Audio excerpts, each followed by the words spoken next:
C'est la fin de cette édition. Merci de votre attention. L'info continue dans Soir d'Info. Avec vous, cher Tidiane Diagne, vous recevez ce soir le professeur Miliane Mendy. C'est à vous. Voilà, merci à vous, Chérif Diop. Rendez-vous est donné donc pour demain dans le 20h de la télévision Futur Média. Alors, nous l'avons annoncé en début d'émission, nous recevons professeur Miliane Mendy. Il est président du comité d'organisation du colloque international du LARS de Ziguinchor. C'est le laboratoire de recherche des sciences économiques et sociales. Alors, les thématiques que vous comptez, disons, développé lors de ce colloque de Ziguinchor qui va en tout cas se faire sur 3 voire 4 jours. Alors, qu'en est-il exactement? Pourquoi avez-vous choisi ce moment pour essayer en tout cas de faire des recherches sur des thématiques qui, à votre avis, intéresseraient les Sénégalais? Bonsoir, cher Tidiane, bonsoir, Pape Djibril, et bonsoir les téléspectateurs de TFM. Merci pour cette question et surtout d'abord merci pour l'invitation. Alors, nous avons réfléchi sur la base des constats que nous avons effectués. Les constats, c'est beaucoup de difficultés aujourd'hui dans les différents pays africains. Nous avons les violences sous leurs différentes formes, ou la violence sous ses différentes formes, la violence physique, la violence verbale, la violence visuelle. Nous avons des difficultés en lien avec l'immigration clandestine. Nous avons des difficultés au niveau de nos différents foyers avec les divorces qui s'accumulent, les couples ne sont plus durables. Nous avons beaucoup de difficultés. Alors nous nous sommes dit, dans une société à problème. Pratiquement beaucoup de problèmes. Beaucoup de problèmes. Nous nous sommes dit, mais que doit être le soubassement de ces différents problèmes? Ça vient d'où en fait? Alors nous avons pris le postulat selon lequel il y a la défaillance des institutions. Les institutions, les règles donc de conduite que nous avons, qui peuvent être écrites comme qui peuvent être non écrites, des aspects que nous vivons de nos croyances, de nos us et coutumes, tout cela fonde notre vie. Et cette vie, on la mène dans un cadre organisé où nous définissons nos objectifs communs et nous mettons en place nos moyens pour pouvoir atteindre ces objectifs-là, c'est-à-dire des organisations. Alors nous nous sommes dit que c'est peut-être à ce niveau-là qu'il faut chercher l'origine des problèmes que nous rencontrons, parce qu'il n'y a pas un jour qui passe dans les pays africains, au Sénégal en particulier, où on ne parle pas de faits divers malheureux et qui sont beaucoup plus en lien avec aujourd'hui ce que nous pensons que ce sont des référentiels que nous avons perdus, qui font que finalement on se retrouve dans cette situation. L'indiscipline, l'incivisme, il y a beaucoup de choses et qui nous retardent souvent d'ailleurs. En tant que scientifique, vous jugez utile aujourd'hui de vous regrouper pour réfléchir sur des questions d'actualité, pour apporter des solutions. D'abord, est-ce qu'on peut savoir les différents participants de ce colloque et quels sont les résultats qui sont attendus aujourd'hui? Alors, les différents participants viennent de partout. Nous avons des Français qui vont venir, nous avons des Camerounais, des Gabonais, des Centrafricains, nous avons des Togolais, des Béninois, des Ivoiriens, des Maliens, et nous avons bien évidemment des Sénégalais. En parlant des Sénégalais, nous avons toutes les universités publiques du Sénégal qui sont représentées. Donc en présentiel ou bien en webinaire? En présentiel. Okay. Nous le faisons en présentiel parce que nous considérons que le colloque, il est très intéressant dans le cadre où il permet un réseautage, de nouer des réseaux, de nouer des liens, d'échange. Et ça, c'est à travers l'aspect physique qu'on parvient à le faire. Maintenant, quand la situation nous y oblige, on essaie de trouver d'autres moyens. C'est d'ailleurs ce qui nous a amené aujourd'hui avec les nouvelles technologies de pouvoir aussi permettre à ceux qui le souhaitent et qui ne peuvent pas venir pour des raisons administratives, parce qu'ils n'ont pas pu se libérer, ou pour des raisons financières, de pouvoir prendre, à partir de la visioconférence, de pouvoir Professeur, quels sont les résultats attendus aujourd'hui? Alors, d'abord, comprendre nos différentes institutions, leur fonctionnement, nos organisations, leur fonctionnement, voir aussi quels sont ces problèmes.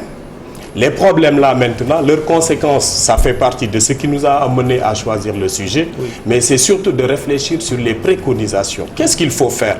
Faut-il repartir sur les institutions que nous avions d'antan, ou faut-il aujourd'hui, dans le cadre de la mondialisation forcée où nous sommes obligés de participer, faut-il prendre des choses intéressantes venant d'ailleurs et les mettre ensemble avec ce que nous avons déjà d'intéressant. Donc c'est autour de cela que nous allons travailler, proposer quelques solutions. Et il y aura les actes du colloque qui vont être publiés dans un ouvrage, mais aussi au niveau de certains numéros spéciaux de revues. Alors, il me semblerait que dans vos propos, il y a aussi une certaine acculturation qui favoriserait un tout petit peu, disons, ces violences que nous constatons dans nos sociétés au Sénégal et un peu partout, peut-être en Afrique, par exemple. Oui, si l'on regarde bien, nous sommes, je l'ai dit, il y a la question de la mondialisation qui est là. Ça veut dire que nous sommes quand même une société ouverte. Et comme nous sommes une société ouverte, nous recevons beaucoup de l'extérieur. Maintenant, il faut savoir faire la part des choses. Et on constate que de plus en plus, nous n'avons pas véritablement, nous perdons véritablement l'homme africain pur, puisque quelque part, il puise de ce qui se passe à l'extérieur.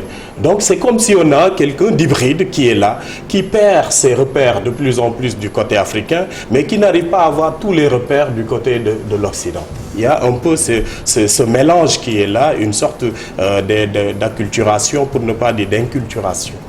Et aujourd'hui, quand vous parlez de la défaillance des institutions et des organisations, pour nommer les choses concrètement, vous faites allusion à quelle institution et à quelle organisation dans la société? Ben, elles sont nombreuses.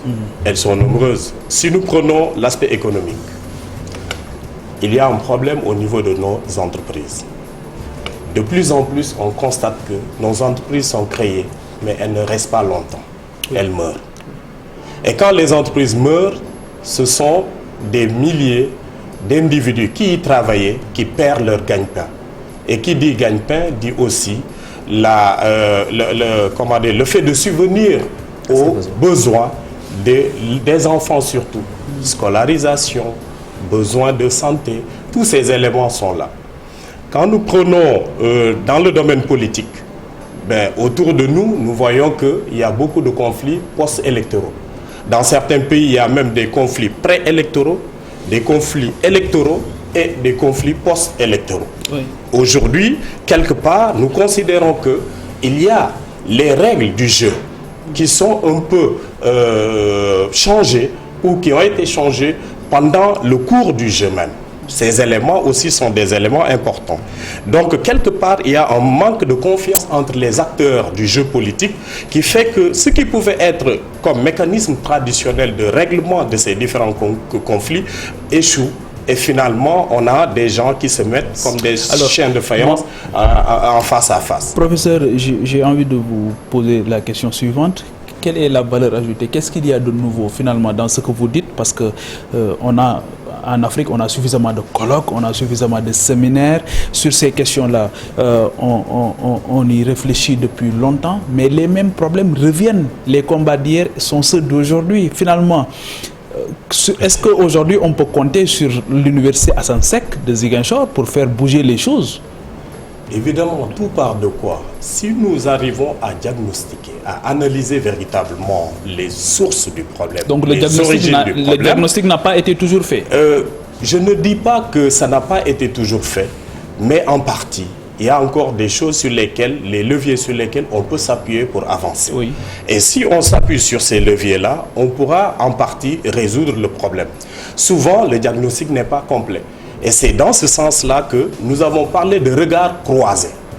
Quand nous parlons de regard croisé, nous faisons appel aux différentes disciplines qui s'intéressent à ces questions. Oui, la transversalité. Et la transversalité, la transpluridisciplinarité ou la transdisciplinarité, la pluridisciplinarité, pour pouvoir tenir à bras le corps, prendre à bras le corps ces questions-là. Parce que d'habitude, ce que l'on constate, les gestionnaires se réunissent entre eux et parlent des problèmes de l'entreprise. Les juristes, ainsi de suite. Mais cette fois-ci, nous les mettons ensemble pour se compléter parce que nous considérons que ce sont des disciplines qui sont complémentaires. Alors ces recherches sont certainement faites, disons, par une couche de la société, notamment avec les universitaires, et certainement les résultats vont être destinés à la grande majorité, c'est-à-dire aux populations qui certainement vont s'approprier, donc, disons, les études qui seront faites pendant ces jours à Ziguinchor. Mais est-ce que quelque part aussi, vous comptez y associer aussi les populations à qui sont destinés, disons, justement, ces travaux? Alors, nous avons bien évidemment associé les différentes populations, mais nous avons quand même beaucoup plus choisi les différents acteurs des organisations. Si l'on prend par exemple ce que nous avons prévu, nous avons 3 tables rondes où nous avons les universitaires qui vont échanger avec les praticiens des entreprises, mais aussi des autres associations de la justice, et ainsi de suite. Par exemple, la première table ronde va porter sur le secteur informel au Sénégal, définir les caractéristiques de ce secteur, les enjeux et les perspectives. Là, il n'y a qu'un seul universitaire qui va en fait assurer la modération. Mais le reste, ce sont des praticiens de l'entreprise. Nous prenons... Et les gens du secteur informel, est-ce qu'ils auront droit au chapitre aussi? Nous avons M. Ousmane Sindiaï, que vous connaissez, qui est dans le secteur informel. Nous avons quelqu'un qui est expert comptable. Les experts comptables ont une définition du secteur informel. Oui. Nous avons un directeur, le directeur de l'ADPME qui encadre les entreprises, qui a aussi, de par l'encadrement et le développement des entreprises, son mot à dire. Nous avons quelqu'un du ministère aujourd'hui, bon, c'est parce que quand nous travaillons avec lui, c'était le ministère de l'Emploi, de la formation professionnelle et de l'artisanat, qui est scindé aujourd'hui en 2, mais il coordonne tout ce qui est accès au marché concernant l'immobilier public. Voilà. Les acteurs du secteur. Voilà. Nous prenons la deuxième table ronde où nous parlons du rôle de la défaillance des institutions éducatives, des institutions juridiques, politiques et sociales. Et à ce niveau-là, ce rôle est vu dans la montée des comportements déviants. Tous les différents comportements dont nous avons parlé, un peu en lien avec l'incivisme, l'indiscipline, tous ces éléments-là, comment les expliquer? Nous avons un professeur qui va modérer, nous avons un collègue qui est criminologue, sociologue, qui va intervenir, nous avons un responsable donc, du centre premier accueil de Ziguinchor qui s'occupe des enfants qui va intervenir, nous avons un magistrat qui est à la cour d'appel de Ziguinchor qui interviendra. Nous avons aussi un enseignant qui est inspecteur de l'éducation et de la formation à la retraite qui va aussi intervenir. Et si nous prenons la dernière table ronde, là nous avons la défaillance des entreprises sénégalaises. Et nous voulons à ce niveau comprendre les causes, les conséquences, parce que quand quelqu'un crée son entreprise et qui la voit péricliter, il peut avoir, sur le plan psychologique, sur le plan financier, sur beaucoup d'aspects, il peut avoir des conséquences. Et j'avais parlé tantôt des conséquences ici en lien avec les populations qui devaient donc perdre leur revenu. Et après, nous avons quelqu'un qui travaille dans le cadre de l'encadrement, mais l'appui, la garantie financière. Le FONGIP, oui. Et puis d'autres aussi qui sont chacun dans leur secteur. Oui, professeur, vous appartenez aussi à un laboratoire qui a sans doute fait des travaux de recherche dans certains domaines, notamment qui touchent les sujets qui seront débattus. Quels sont aujourd'hui les résultats de votre laboratoire avant d'accueillir un tel colloque? Alors, nous avons fait des publications dans différentes revues. Nous avons sorti aussi les ouvrages des actes de colloque. La première édition portait sur regard croisé sur le développement dans les pays du Sud. Il y a eu des actes du colloque qui sont sortis. La deuxième édition portait sur 50 ans après, donc le COCC. Puis il y a eu des actes aussi du colloque. La 3e édition portait sur l'éducation, du préscolaire jusqu'au supérieur. Aujourd'hui, les actes sont en cours d'édition. Et là, nous préparons, et il y a déjà la presse universitaire de l'Université Assane Seck qui est prêt à travailler dans ce sens-là. Est-ce que les universitaires aujourd'hui sont audibles? Est-ce que vous vous faites suffisamment entendre? Parce que vous faites des recherches, vous faites des publications, mais c'est vous aussi qui devez penser la société. Est-ce que votre contribution est prise en compte? Par moments, nous sentons qu'elle est prise en compte, d'autant plus que dans certains travaux, nous y sommes impliqués. Nous y sommes impliqués. Quoique, il est rare de nous voir devant la télévision, par exemple, pour défendre les rapports, pour défendre les résultats de ces travaux. En général, nous voir, c'est là en ce qui nous concerne. C'est pourquoi nous nous battons pour aller dans la presse, pour montrer ce que nous sommes en train de faire et pour montrer véritablement le savoir-faire que nous avons, les compétences que nous avons. Quand vous prenez par exemple l'Université Assane Seck de Ziguinchor, qui se trouve dans une région enclavée, oui. Aujourd'hui nous travaillons à vulgariser cette université, à faire de sorte qu'elle soit visible. Et cela se sent dans les résultats que nous obtenons à travers, par exemple, les différents concours, les inscriptions au niveau des listes du CAMES. Mais ce n'est pas tout. Vous prenez nos étudiants, ils contribuent aujourd'hui dans le cadre des concours concernant l'entrepreneuriat, concernant la plaidoirie en droit, mais ils raflent pratiquement les différents prix. Ça veut dire qu'on est en train de travailler. D'autre part, nous avons mis en place ce qu'on appelle un incubateur. Et nous accueillons les femmes transformatrices de fruits et légumes pour les aider à améliorer davantage leurs produits. Et aujourd'hui, on constate que cette collaboration donne petit à petit ses fruits. Et quelque part aussi, nous avons une ferme agricole qui permet aux étudiants de notre département d'agroforesterie de pouvoir véritablement apprendre, pratiquer. Mais là, est-ce que vous avez l'accompagnement du pouvoir public par rapport à ce colloque que vous comptez tenir, disons, sur 3 jours à Ziguinchor? Effectivement, nous avons reçu quand même un soutien de différents ministères. On a 4 ministères qui nous ont accompagnés. Au niveau de l'université, nous avons le recteur qui nous a accompagnés. Nous avons aussi notre UFR d'origine, qui est l'UFR des sciences économiques et sociales, mais aussi les 3 autres UFR de l'Université Assane Seck qui ont vraiment aidé. En plus de cela, nous avons des privés, effectivement, qui nous ont aidés.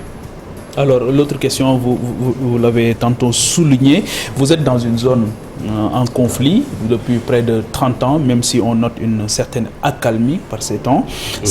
Aujourd'hui, quelle est la contribution de l'université pour aider à cet effort de développement, pour retrouver une paix durable? Déjà, pour ceux qui connaissent Ziguinchor avant l'implantation de l'université, là où l'université se trouve jusqu'aux années 2005, c'était encore de la brousse. Kenya, Djabir. Aujourd'hui, toute cette partie est lotie et on voit des bâtiments germer, sortir. Si l'on prend les populations, l'université Assane Seck est devenu le plus grand employeur au niveau de la Casamance. Il y a des contrats à durée déterminée, des contrats à durée indéterminée, il y a des activités connexes. Voilà, des contrats de vacation. Oui. Nous prenons notre UFR Sciences de la Santé. Aujourd'hui, si le plateau médical de Ziguinchor est relevé, c'est grâce au recrutement que nous faisons pour prendre des professeurs de spécialités différentes et les amener à Ziguinchor. Ce qui fait qu'aujourd'hui, sur certaines maladies, pathologies, on n'a plus besoin de venir à Dakar pour se soigner. Sauf que maintenant, c'est le plateau technique qu'il va falloir améliorer. Ouais. Et si nous prenons aussi le cadre de vie, quelque part, il y a une émulation. J'ai l'habitude de dire que si nous prenons jusqu'en 2010, on avait encore l'immatriculation, la lettre A. Les voitures. Aujourd'hui, on est passé jusqu'à la lettre C et avec les nouvelles immatriculations, on a encore des voitures qui sortent de Ziguinchor. Mais tout cela est dû à quoi? Parce que quelque part, avec l'université, on sent un développement d'une classe moyenne qui tire plus ou moins vers le haut, l'autre classe. Donc l'université véritablement a fait beaucoup de choses. Ok, et l'actualité aussi nous recommande d'évoquer le sujet de l'immigration clandestine, Cheikh Tidiane. Est-ce que cette zone est frappée par ce fléau? D'après les informations que j'ai eues, avant, oui, aux années 2000, c'était frappé par ce fléau. Quand on prend Elenkin, par exemple, c'était une zone de départ. Mais de moins en moins aujourd'hui, on voit des jeunes partir d'Elenkin. D'ailleurs, récemment, j'ai vu des informations dans une télé, je ne sais pas si c'est ici, mais il y avait un reportage qui a été fait dans la zone à Elenkin qui a montré que les jeunes sont restés. Sauf que le phénomène du Jakarta aussi, les motos Jakarta foisonnent et c'est pas aussi trop loin de l'immigration parce que c'est un business modèle économique qui n'est pas trop viable et qui a ces risques qui sont énormes. Effectivement, il y a beaucoup de difficultés à ce niveau-là. Si vous regardez bien, avant même de parler de business model, de modèle économique, déjà les conséquences sociales, et surtout au niveau de la santé, il y a des pertes en vie humaine parce que ces jeunes conducteurs n'ont pas été initiés au code de la route, par exemple, pour pouvoir savoir comment utiliser une mobilette ou une moto lorsqu'on emprunte un chemin. Ce qui fait qu'il y a beaucoup d'accidents à ce niveau-là. Ça, c'est vrai. L'autre aspect, effectivement, c'est comment ils arrivent à utiliser parce que souvent, la plupart d'entre eux n'ont pas de moyens pour s'acheter eux-mêmes. Et donc, ils font en fait, c'est comme s'ils font le salariat pour les autres. Et souvent, on sait que c'est un peu difficile. Quoique c'est devenu prisé aujourd'hui que d'utiliser ces moyens-là. Voilà, donc je rappelle que nous recevions donc sur ce plateau le professeur Mélian Mendy. Il est donc le président du comité d'organisation au colloque international de l'ARS. L'ARS, c'est le laboratoire de recherche sociale et économique donc, de l'université de Ziguinchor, université Assam Seck. Donc un colloque qui va donc démarrer à partir du 11 à venir. Alors je pense qu'on a déjà terminé, professeur, et puis nous vous remercions d'avoir fait ce déplacement sur le plateau de la télévision Futur Média. Mes remerciements aussi à Pape Djibril Fall, tous nos remerciements à vous. Rendez-vous est donné pour demain pour notre numéro de Soir d'Info sur la télévision Futur Média. Bonne suite des programmes.